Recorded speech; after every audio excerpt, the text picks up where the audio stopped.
कक्षा 6 पाठ 9 जो देखकर भी नहीं देखते। हेलेन केलर एक लेखिका है, विदेशी, भारत की नहीं है, तो उसकी ये चर्चित रचना है, चर्चित पाठ है। बहुत ही बढ़िया सी बात है। देखो ध्यान से, छोटा सा पाठ है।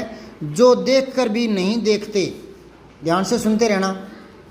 कभी कभी मैं अपने मित्रों की परीक्षा लेती हूँ, यह परखने के लिए कि वह क्या देखते हैं।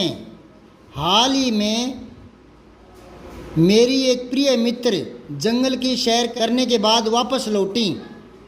क्या करी है कि अभी कुछ दिन पहले ही मेरी एक मित्र है, वो जंगल में घूमकर आई थी। कहाँ घूम के आई थी? जंगल में। और ये क्या करती है आजकल है, परीक्षा लेती है। किस बात की? कि कौन क्या देखता है। क्या प्रश्न पूछा? कौन क्या देख, ये प्रश्न पूछती है वो। मैंने उससे पूछा आपने क्या क्या देखा, कि तू जंगल में गई थी ना, तो वहाँ क्या क्या देखा? तो वो क्या बोली? कुछ खास नहीं देखा। अपने ही ऐसा बोल देते हैं, है ना। एक एक चीज़ को नहीं बताते। और क्यों नहीं बता पाते? क्योंकि हम भी ढंग से देखते नहीं हैं, यूं ही घूम के आ जाते हैं ना। जैसे आप मेले में चले गए, है ना, तो मेले में जाते हो, कोई पूछे क्या क्या देखा, तो आपको खिलौने मिठाइयों की दुकान दिए बस। तो इसका मतलब है आपने मेले को ढंग से देखा नहीं है ना। इसलिए छोटा सा उत्तर है। तो लोगों का छोटा सा उत्तर होता है, क्या होता है? कुछ खास नहीं देखा। वो जंगल में घूम के आई और लेखिका ने पूछ लिया कि तूने क्या क्या देखा, तो क्या क्या देखा, तो वो बोली कि कुछ खास नहीं देखा। उनका जवाब था, मुझे बहुत अचरज नहीं हुआ, इस जवाब पर आश्चर्य नहीं हुआ। ये जो जवाब दिया ना, इस पर लेखिका को अचंभा नहीं हुआ। क्यों? क्योंकि मैं अब इस तरह के उत्तरों की आदी हो चुकी हूँ। आदी मतलब अभ्यस्त, मतलब आदत वाली, कि अब मुझे आदत पड़ गई। इसी तरह का उत्तर मिलता है। मैं जब किसी से पूछती हूँ ना, तो इसी तरह का छोटा सा उत्तर मिलता है कि कुछ नहीं, कुछ खास नहीं, ये उत्तर मिलता है। तो ये उत्तर सुन सुन के मैं आदी हो गई। अब मुझे ज़्यादा अचंभा होता नहीं है।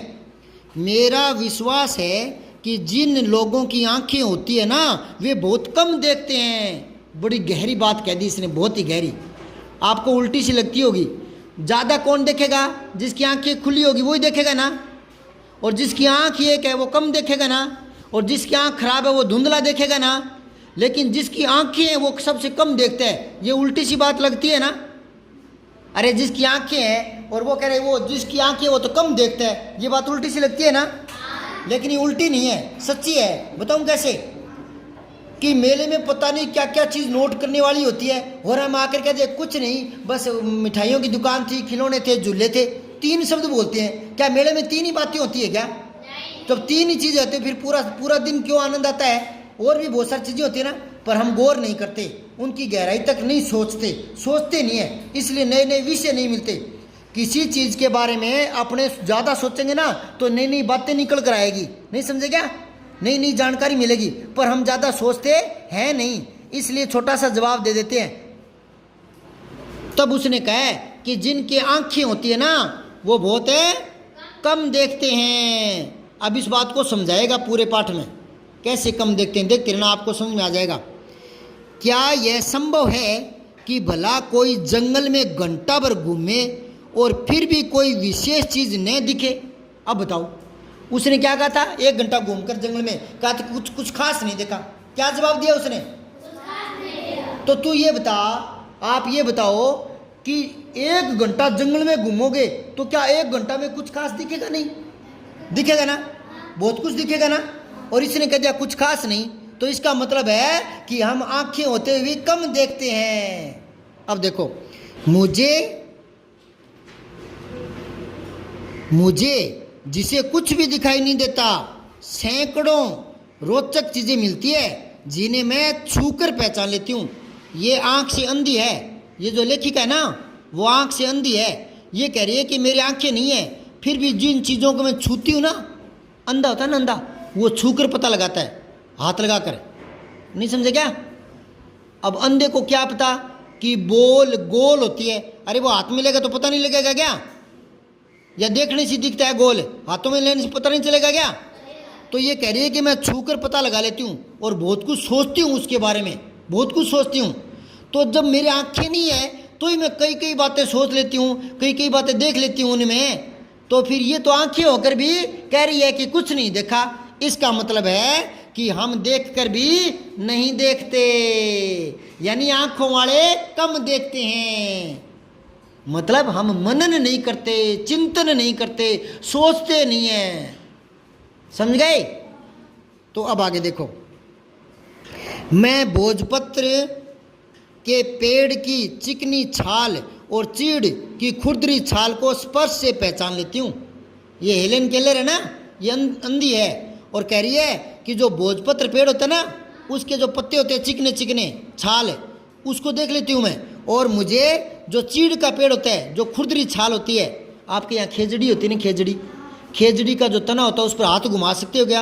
हाथ के फांस गड़ जाएगी ना, चुभ जाएगी ना, नहीं कर सकते ना। खुरदरा होता है ना, वो होता है कि नहीं होता? तो कह रही है कि ऐसे ही मैं पहचान लेती हूँ। कोई मुझे पूछे ना कि चीड़ का पेड़ और भोजपत्र का पेड़ में क्या अंतर है, तो मैं बता दूंगी वो चिकना होता है और वो खुरदरा होता है। तो मैंने देखा तो नहीं, फिर भी बता देती हूँ। तो मैंने कहाँ से देख लिया? हाथों के स्पर्श से। कहाँ से देख लिया? तो वो कह रही है जब मेरी आँख नहीं है तो भी मैंने देख लिया, तो तुम्हारे तो आँखें हैं, तो क्या घंटा भर में जंगल में घूम के आई कुछ भी नहीं देखा? ये बड़े अचंभे की बात है ना? घंटा भर में तो लोग बहुत कुछ देख लेते हैं, पर तुमने देखा ही नहीं, आकर कह दिया कुछ खास नहीं।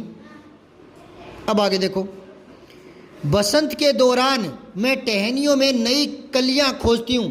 कली होता है बिना खिला हुआ पुष्प, यानी पहले कलियां खिलती है ना, फिर उसका फूल बन जाता है ना, धीरे धीरे। जैसे आपके काकड़िया आता नहीं, खेत में लगा ना, तो इनके जो पहले गोल गोल सा लगता है फूल, फिर वो खिल जाता है, फिर उसके नीचे काकड़िया लगते हैं, ऐसे लगते हैं ना। तो वो आधा खिला फूल उसको कली बोलते हैं। आधा खिला फूल उसको क्या बोलते हैं? कली। यानी कली खिलकर फूल बनती है, कली खिलकर। हाँ, तो कह रही है बसंत के मौसम में मैं टहनियों में लगी कलियां खोजती हूँ।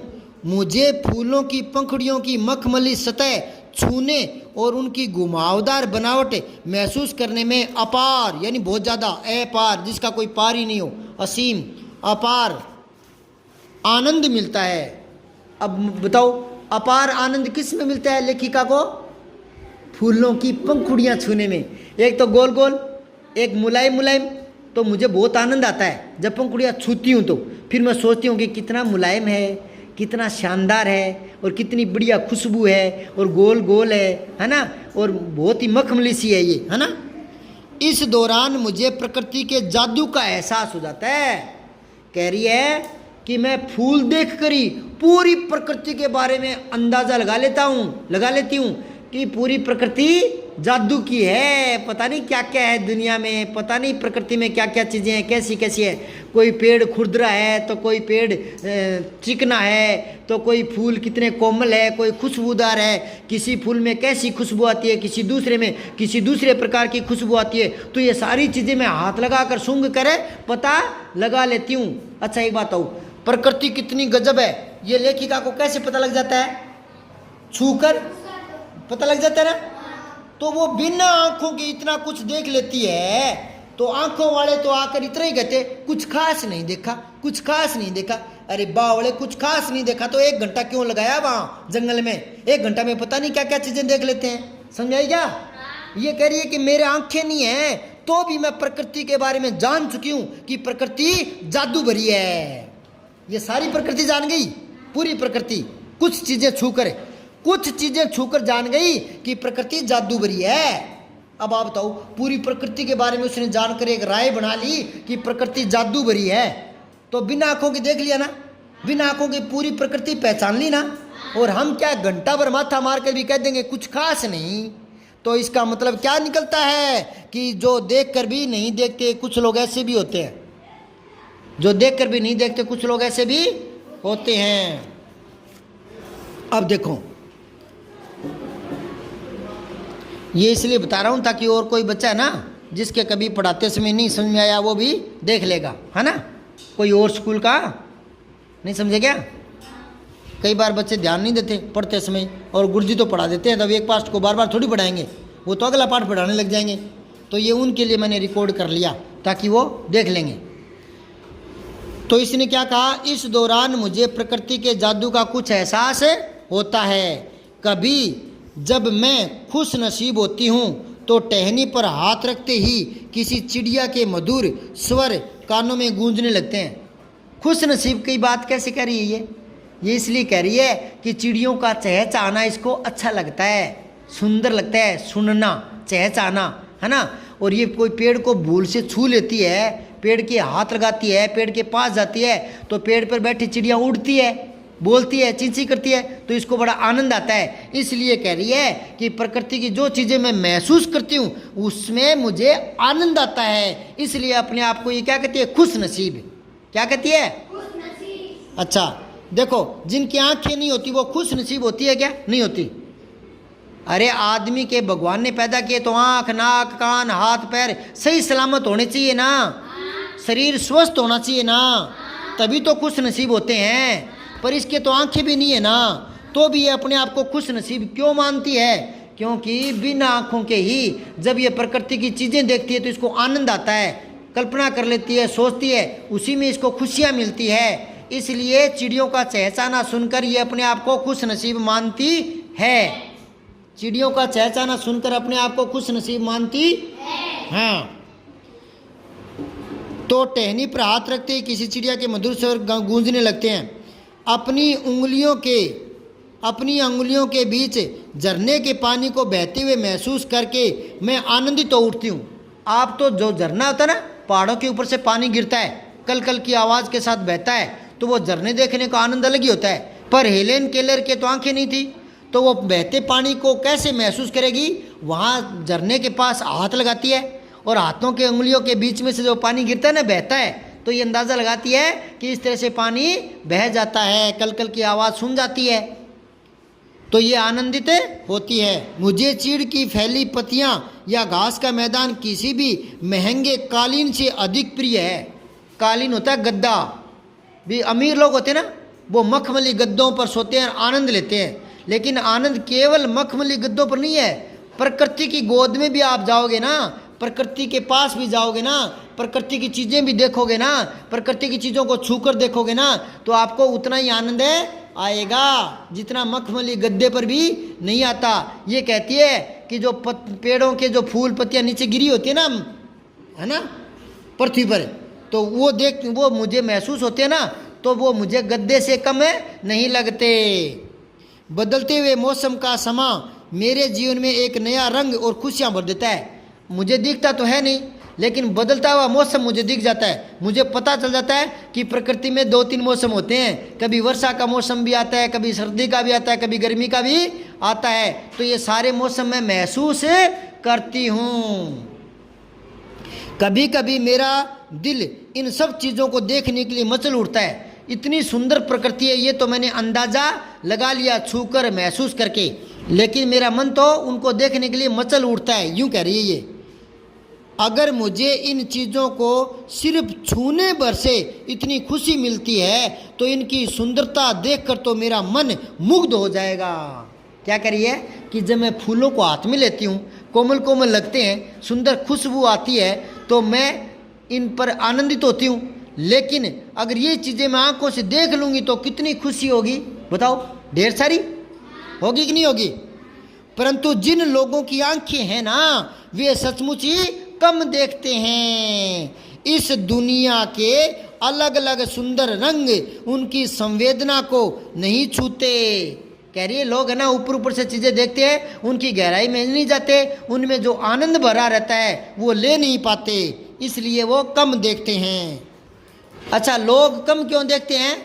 क्योंकि वो प्रकृति की जो चीज़ें हैं ना, उनमें देख करके या छू करके या महसूस नहीं कर पाते, वो अपनी संवेदना को नहीं जगा पाते, अपनी संवेदना नहीं जगा पाते, इसलिए एहसास ही नहीं जगता उनका। और जब एहसास नहीं जगता, संवेदना नहीं जगती, तो संपूर्ण आनंद नहीं ले पाते, वो प्रकृति का संपूर्ण आनंद नहीं ले पाते। प्रकृति के साथ रागात्मक संबंध स्थापित करते हैं, मतलब संवेदना मिलाते हैं, मतलब महसूस करते हैं, तब ज़्यादा आनंद आता है। और लोग ऐसा कर नहीं पाते, इसलिए लेखिका ने कहा है कि लोग देखकर भी कम देखते हैं। अब समझाई? मनुष्य अपनी क्षमताओं की कभी कदर नहीं करता। कितनी गहरी बात कह दी, सुनो। वो कह रही है मेरी आंखें नहीं है ना, तो भी मैं प्रकृति का अंदाजा लगा रही हूँ, है ना। तो जिनकी आंखें हैं वो महसूस नहीं कर पा रहे। तो इसका मतलब ये है कि भगवान ने मनुष्य को आंखें दी है, इतनी क्षमता दी है, लेकिन वो इस क्षमता का लाभ नहीं उठाते। वह हमेशा उस चीज़ की आस लगाए रहता है जो उसके पास नहीं है। और भी गहरी बात है, देखो कितनी गहरी बात कह दी कि प्रकृति ने जो उसे दिया है उसका आनंद नहीं लेता मनुष्य, अपने एहसास नहीं जगाता, अपनी संवेदनाएं नहीं जगाता, ठीक है, रागात्मक संबंध स्थापित नहीं करता। लेकिन जो चीज़ नहीं है उसके लिए रोना रोता है। वो नहीं समझ गई बात है। तो दूसरों के पास जो चीज़ें हैं और हमारे पास नहीं है, उनको देख रोना चाहिए क्या? नहीं रोना चाहिए। जो कुछ ईश्वर ने दिया उसमें संतोष करना चाहिए। तो ये कह रही है कि वह हमेशा उस चीज़ की आस लगाए रहता है जो उसके पास नहीं है, और जो पास आपके चीज़ नहीं है उसकी आस लगाओगे तो क्या होगा? दुख। अरे जो चीज़ आपके पास है नहीं और आप कल्पना करोगे और वो है नहीं आपके पास, तो दुख होगा कि नहीं होगा? तो आप कल्पना करोगे नहीं तो दुख नहीं होगा ना। अब आप पैदल स्कूल आते हो कि नहीं आते हो? आते हो ना। अब आपके पास मोटरसाइकिल नहीं है ना, साइकिल भी नहीं है ना, और आराम से खेलते कूदते आते हो ना। अब आपकी खोपड़ी में ये बात आने लग जाए, यार उसके पास साइकिल है मेरे पास नहीं है, यूँ करोगे तो टेंशन होगी ना। तो फिर वो आने जाने में जो उछलते कूदते आते हो वो खुशी खराब हो जाएगी ना आपकी। तो जो चीज़ है, भगवान ने अच्छे खासे पैर दिए ना, कईयों के पैर भी नहीं होते, लकवाग्रस्त होता है, नहीं समझे क्या? या कोई बीमार होता है वो भी नहीं चल पाता, तो आपको तो पैर दिए ना चलने को, तो आप उछलते कूदते आते हो तो आनंद आता है ना। और आपको उछलते कूदते देखकर हमें भी आनंद आता है। तो जो आनंद है उसको लो ना। पर क्या है कि मेरे पास साइकिल नहीं है, मेरे पापा लाकर नहीं देते, इस चिंता में दुखी होगे। क्या होगे? तो जो चीज़ आपके पास नहीं है उसके लिए दुखी नहीं होना, नहीं समझे? पैदल चलते हो तो स्वास्थ्य भी बढ़िया रहता है, नहीं समझे क्या? जो रात दिन मोटर गाड़ी में रहते हैं ना, उनके कब्जी होती है, उनके भाव नहीं सुरता, नहीं समझे क्या? गैस भरती है पेट में उनके, और अपने खेलते कूदते चलते दौड़ते रहते हैं तो स्वस्थ रहते हैं, ठीक है। तो जो चीज़ें उनमें आनंद लेना चाहिए। बहुत गहरी बात बता दी इसने। यह कितने दुख की बात है कि दृष्टि के आशीर्वाद को लोग एक साधारण चीज़ मानते हैं। अरे भगवान ने हमें आँखें दी ना, ये बहुत बड़ी बात है बेटा। भगवान ने हमें आँखें दी ना, ये बहुत बड़ी बात है। आपको पता नहीं चलेगा कि बहुत बड़ी बात कैसे है। जो अंधे होते ना उनसे पूछो कितनी जरूरत होती है आँखों की, नहीं समझे क्या? और वो अगर आपको अंधे नहीं मिलते तो ऐसा करो, आप एक बार आंख बंद करके पानी का लोटा लेकर आओ, बाहर से ले आओगे क्या? कितनी जगह सिर भिड़ाओगे, तब पता लगेगा कि आंखें बहुत कीमती है, नहीं समझे क्या? हाँ, जिन चीज़ों की हमारे पास कमी होती है ना, कमी, तब पता लगता है कि वो कितनी कीमती है, नहीं समझे क्या? जबकि इस नियामत से जिंदगी को खुशियों के इंद्रधनुषी रंगों से हरा भरा किया जा सकता है। मतलब जो चीज़ें आपके पास है ना, उससे पूरी प्रकृति का आप आनंद ले सकते हो। मैं भी महसूस करके ले रही हूँ, तो आपके पास तो बहुत कुछ दिए, आंखें दी है तो लेना चाहिए। पर लोग क्या है, मूर्ख हैं, जो देख कर भी नहीं देखते। पाठ का नाम क्या है? हाँ, तो आप प्रकृति में जो कुछ मिला है उसको एहसास करके भोगो, उसका आनंद लो, दुखी मत हो। ये है लेखिका। अब इसके बारे में थोड़ा पढ़ देता हूँ, दिख रही है क्या? हेलेन केलर 1880 में इनका जन्म हुआ था और 1968 में मृत्यु हो गई थी। ये 2 बार आता है ना, इसका मतलब पहले वो जन्म बताता है, बाद में मृत्यु। समझ में आई कि नहीं आई? और कहाँ हुई थी? अमेरिका में जन्म हुआ था। एक ऐसा नाम है हेलेन केलर जो घोर अंधकार के बीच भी रोशनी देता है, मतलब अपने को प्रेरणा देता है। कल्पना करो कि जो न सुन सकता हो न देख सकता हो, फिर भी वो लिखना पढ़ना और बोलना सीख ले, भरपूर आशा आकांक्षा के साथ जीवन जीने लगे और उसके योगदान दुनिया के लिए यादगार बन जाएं। ये है हेलेन केलर। ना तो सुन सकती थी और ना देख सकती थी, फिर भी उसने पढ़ना लिखना सीख लिया। कितनी बड़ी बात है बेटा, है कि नहीं? बड़ी बात है। और इनकी कहानी क्या है, लोगों को क्या करती है? उत्साहित करती है, प्रेरित करती है ना। ऐसी थी हेलेन केलर। जब वे 1.5 वर्ष की थी ना, 1.5 साल की, बचपन की एक गंभीर बीमारी की वजह से उनकी देखने और सुनने की शक्ति जाती रही बीमारी के कारण, लेकिन उन्होंने हार नहीं मानी, निराश नहीं हुई, रोई नहीं, दुख नहीं किया। कॉलेज के दिनों में ही प्रकाशित अपनी आत्मकथा, इसने अपनी एक आत्मकथा भी लिखी है, उसका नाम है स्टोरी ऑफ लाइफ। उसमें वे लिखती हैं, देखो आत्मकथा तो बड़ी होने के बाद, पढ़ने लिखने के बाद ही तो लिखी जाती है ना। तो ये क्या लिखा है उसने? लिखा है कि मुझे ये तो याद नहीं कि ऐसा कैसे हुआ मेरे साथ है, लेकिन ऐसा लगता है कि रात कभी ख़त्म क्यों नहीं होती, क्योंकि आंखें नहीं है, अंधेरा ही अंधेरा, दिन में भी अंधेरा। तो इसको यूँ लगता है कि रात कभी ख़त्म क्यों नहीं हो रही, सबकी रात ख़त्म हो जाती, मेरी क्यों नहीं हो रही, ये सुबह क्यों नहीं होती।